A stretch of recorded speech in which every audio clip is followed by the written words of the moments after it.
გამარჯობათ. აბონ ციციაშვილი მოგესალმებათ. ღმერთ მაცხონოს კაი კაცი იყო. ხალხო, მე როდის ვთქვი, რომ ტრამპის პოლიტიკურ თამაშებს პირდაპირ გაგებით ნუყურებთ, ეს კაცი რაღაცას ერთს ამბობს, მეორეს ფიქრობს, მესამეს აკეთებს და თქვენი განსახილველი არ არის ეხლა. იმი ზელენსკი დაჩაგრა, ამის დედა მოვტყენ. რა დაჩაგრა? ზელენსკი უკრაინა არავის აღარ ახსოვდა.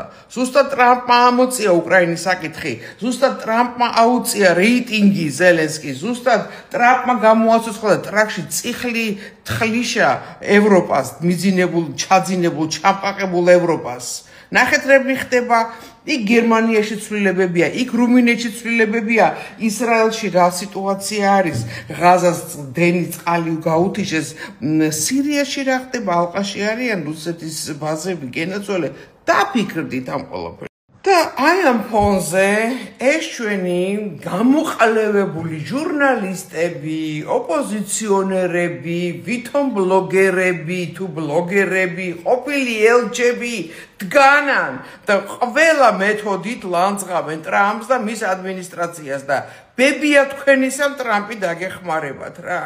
და თქვენ ამ ინფორმაციებს კიდე იქ კი არ ზიხართ და კი არ აანალიზებთ, იღებთ ისეთი გახწნილი, ესე იგი საინფორმაციო წყაროები, რომლებიც მოსყიდული ყავთ დემოკრატებს და ამაზე ეს უკვე ყველა მიცის CNN-ი, პოლიტიკო და ასე შემდეგ.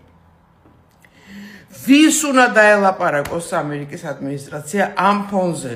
ენა ჩაიგდეთ ერთ ადგილად და თქვენ ტრაკებს მიხედეთ რა და აქციებზე უნდა გამოდიოდეთ ტრამპის ტრანსპარანტებით და ტრამპის ფოტოებით.